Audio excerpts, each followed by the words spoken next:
Assalamualaikum warahmatullahi wabarakatuh. Hello guys, jumpa lagi bareng gua. Apa kabar kalian semua? Gimana? Bang mingguan lancar jaya? Yang masih tersendat gua doain semoga diberi rezeki 2 miliar dolar Amerika. Amin. Oke, langsung aja tanpa banyak spoiler di awal. Di video kali ini gua akan menceritakan alur dari sebuah film yang berjudul Soldier Boy. Film ini pastinya bakal bikin kalian berdecak kagum karena tokoh utama dalam film ini adalah seorang bocah yang baru berusia 6 tahun. Yang dimana anak seusianya semestinya mendapatkan kasih sayang dari kedua orang tuanya dan bermain riang gembira. Namun nasibnya tak seperti itu, dimana ia harus berjuang dengan gagah berani terjun ke medan perang demi bangsa dan negaranya, melawan pasukan Nazi Jerman pada Perang Dunia Kedua tahun 1941. Yang kala itu Jerman berhasil menduduki sebagian wilayah Soviet. Dan film ini diangkat dari kisah nyata seorang prajurit termuda Soviet kala itu, ia bernama Sergei Aleskov, yang mendapat penghargaan dari Tentara Merah Soviet karena jasanya dalam perang. Tanpa membuang waktu kalian, langsung aja gue lanjut ke alur ceritanya guys.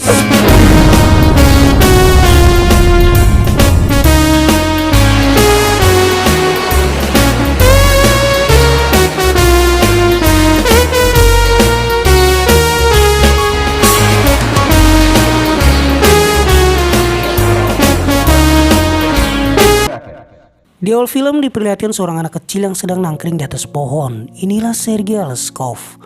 Namun di film ini ia bernama Seryoja Shinskin. Terlihat ia sedang bersama ibu dan kakaknya, dan sedikit info bahwa ayahnya tewas dalam pertempuran. Kini ia hanya tinggal bertiga.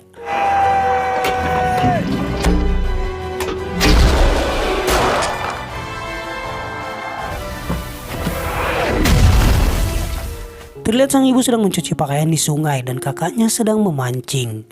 Tak berselang lama, tiba-tiba mereka mendengar suara gemuruh pesawat tempur mendekati desa mereka.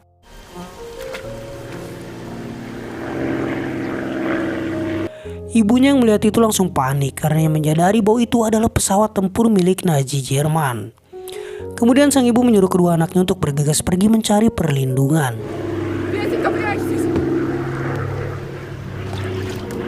Namun Seryoja tidak menghiraukan ibunya. Ia menganggap itu bukan suatu hal yang serius dan tidak membuatnya gentar sama sekali. Seryoja pun dengan senjatanya, yaitu sebuah ketepel, langsung membidik pesawat tempur tersebut, dan apa yang terjadi? Boom! Pesawat itu pun berhasil diledakkan.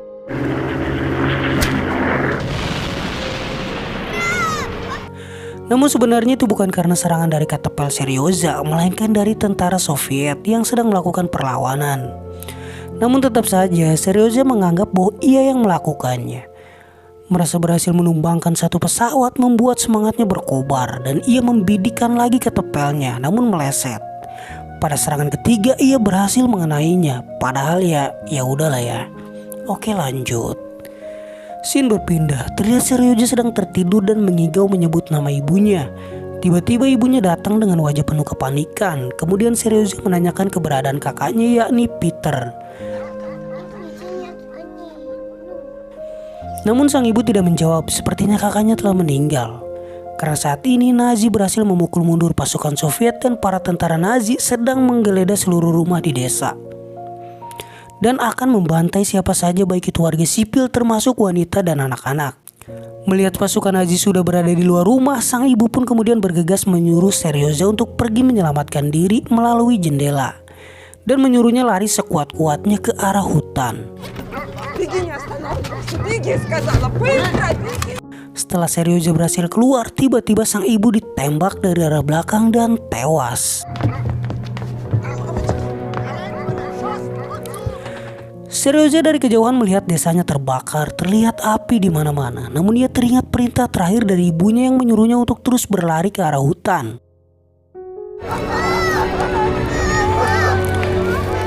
Di dalam hutan ia menangis sejadinya dan terus memanggil ibunya sambil mengatakan bahwa ia tersesat.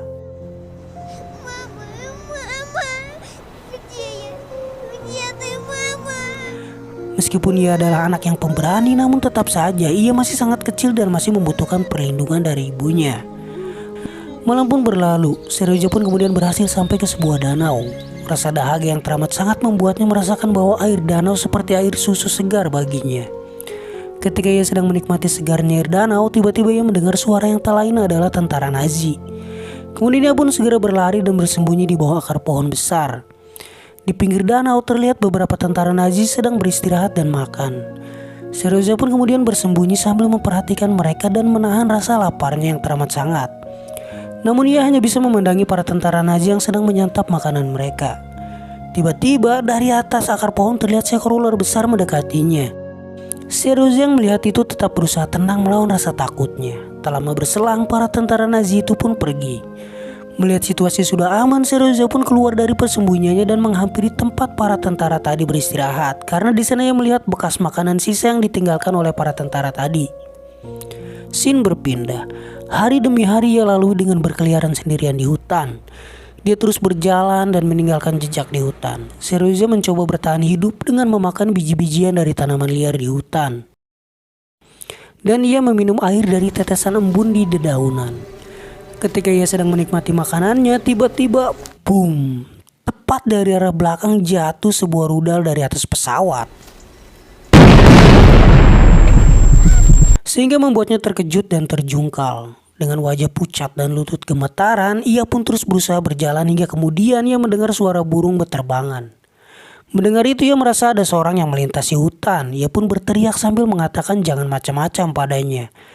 Dan mengertak bahwa ia membawa sebuah senapan yang sebenarnya itu adalah sebuah ranting kayu yang digenggamnya. Seryoza pun melanjutkan perjalanannya hingga rasa letih membuatnya tertidur. Lalu ia memimpikan ibu dan kakaknya yang masih hidup tenang sebelum pasukan Nazi Jerman datang ke desanya. Namun mimpi indahnya tak berlangsung lama karena rasa lapar membuatnya terbangun. Ketika ia terbangun, ia melihat seekor landak dan berkata pada landak tersebut untuk memberitahukan tentang keberadaannya saat ini yang sedang membutuhkan pertolongan. Mendengar permohonannya, landak itu pun pergi entah kemana. Yang pastinya tidak untuk melaporkan keadaan Seryoza. Oke, lanjut. Saat hujan turun, dia meminum air dari rintik hujan untuk melepas dahaganya. Dan kemudian ia tiba-tiba pingsan karena kelelahan berjalan berhari-hari di tengah hutan belantara. Tiba-tiba ada yang mendekatinya. Ternyata itu adalah pasukan Soviet yang sedang berpatroli. Yang kemudian membawanya. Ia dibawa ke kamp pertahanan Soviet yang kemudian tentara tersebut melaporkan kepada komandannya yang bernama Nikolai. Bahwa ia menemukan seorang anak di dalam hutan. Melihat Seryoza yang penuh luka, mereka tahu bahwa Seryoza adalah korban yang selamat dari pembantaian tentara Nazi. Seryoza pun bertanya kepada komandan apakah landak yang ia jumpai yang memberitahukan tentang keadaannya. Mendengar pertanyaan Seryoza membuat semua orang tersenyum. Kemudian salah seorang dari mereka membawakan makanan untuk Seryoza. Setelahnya mereka menanyakan kemana ayah dan ibunya. Mendengar pertanyaan itu, Seryoza pun menangis, guys. Мамка твоя где? Батя. Kemudian mereka langsung memeluknya dan sang komandan berusaha menenangkannya sambil berkata, seorang pria tidak boleh menangis. Setelahnya sang komandan pun menyuapi Seryoza dengan penuh rasa iba. Sepertinya kehadiran Seryoza di kamp membuat semua orang merasa terhibur. Ia kini dirawat oleh seorang wanita cantik bernama Nina. Nina selalu memberikan semangat kepadanya untuk selalu ceria menjalani hari-harinya. Di sana Seryoza memandangi para prajurit yang terluka bahkan mati di medan perang. Melihat itu membuatnya ingin membantu mereka. Kemudian Nina mengatakan padanya untuk menjadi anak yang tangguh dan memberikan motivasi padanya untuk tegar menghadapi semua masalah. Tak lama kemudian, Komandan Nikolai datang dan menjenguk Seryoza di ruang perawatan. Seryoza pun kembali menceritakan semua yang dia tahu mulai dari semua penduduk desa yang dibantai oleh Nazi termasuk ibu dan saudara laki-lakinya. Kemudian Komandan Nikolai menunjukkan senjata terbaiknya pada Seryoza. Ia melakukan itu untuk membangkitkan semangatnya kembali.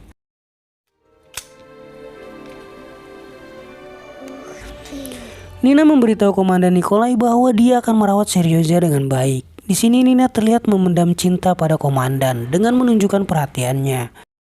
Namun Komandan Nikolai sepertinya tidak peka dan selalu bersikap dingin dan santai.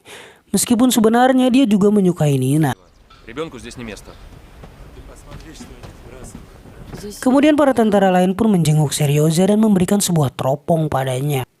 Hal itu membuatnya bersemangat kembali dan membangkitkan jiwa patriotiknya. Singkat cerita, hari berikutnya tentara Jerman datang untuk menyerang pasukan Soviet. Namun dengan kekuatannya, tentara Soviet berhasil memukul mundur tentara Jerman.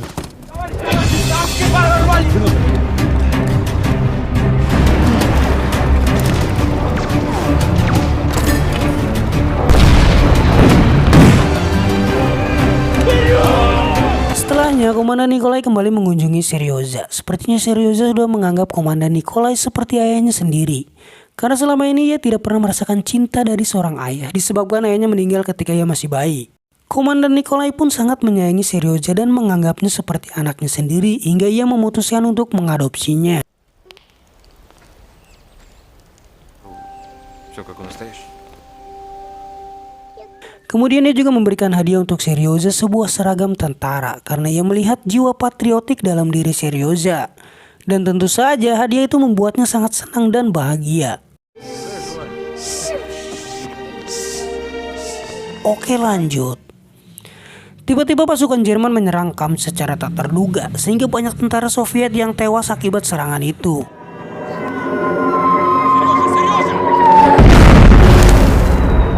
Melihat para prajurit yang terluka, Seryoza pun bergegas mencari komandan dan Nina. Di tengah kekacauan, ia teringat akan kata-kata dari Nina agar ia dapat menjaga dirinya sendiri dan selalu membantu siapa saja yang membutuhkan bantuannya. Kata-kata itu membuatnya bangkit dan mulai membantu para prajurit. Singkat cerita, terjadi lagi penyerangan oleh tentara Jerman yang kali ini jauh lebih dahsyat lagi.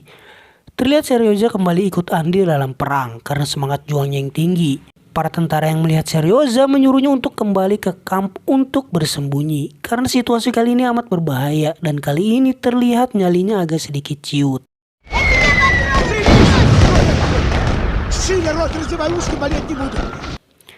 Dan ia mematuhi instruksi dari salah seorang prajurit dengan memberi salam hormat. Ia pun bergegas pergi menuju kamp untuk bersembunyi. Ketika sampai di kamp, ia melihat Komandan Nikolai sedang berusaha menghubungi bala bantuan melalui alat komunikasi. Namun akibat serangan dari pasukan musuh membuat kabel jaringan terputus sehingga mereka tidak dapat berkomunikasi untuk meminta bala bantuan. Mengetahui itu, Seryoza pun berinisiatif untuk menyambungkan kabel yang terputus tersebut, tentunya tanpa sepengetahuan Komandan Nikolai. Karena sudah pasti ia tidak akan mengizinkannya sebab itu sangat berbahaya. Tanpa perintah dari siapapun, Seryoza pun bergegas pergi menyusuri kabel telekomunikasi tersebut dengan melewati parit dan kemudian merangkak maju sembari menghindari hujanan peluru yang disertai bom dari serangan musuh.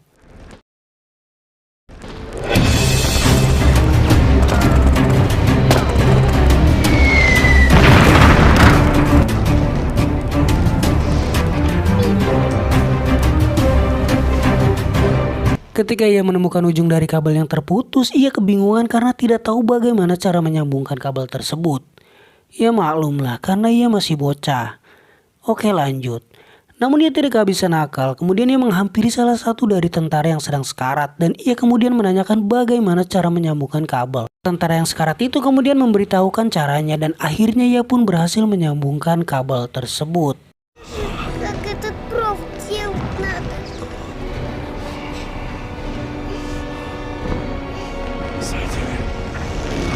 Dan akhirnya di kamp pertahanan, Komandan Nikolai berhasil menghubungi bala bantuan melalui alat komunikasi yang sudah berhasil terkoneksi karena bantuan dari prajurit cilik nan gagah berani yang tak lain adalah Seryoza. Bala bantuan pun datang dan berhasil memukul mundur pasukan musuh. Scene berpindah, terlihat para prajurit sedang berpatroli untuk melihat kondisi penduduk desa. Seryoza yang ikut serta bermain dengan teman-teman barunya. Namun dalam perjalanan pulang, tiba-tiba salah satu dari kendaraan mereka melindas ranjau dan akibatnya Seryoza terlihat kelayangan dan hampir pingsan. Namun ia masih bisa bertahan dan Komandan Nikolai mengalami luka, namun tidak begitu serius. Oke, lanjut. Scene berpindah pada malam hari, tiba-tiba mereka mendapat serangan kembali. Namun kali ini lebih dahsyat lagi, hingga membuat Komandan Nikolai tertimpa reruntuhan. Seryoza yang sedang bersamanya berusaha menolongnya, namun ia tidak mampu untuk mengangkat batang pohon yang menimpa sang komandan.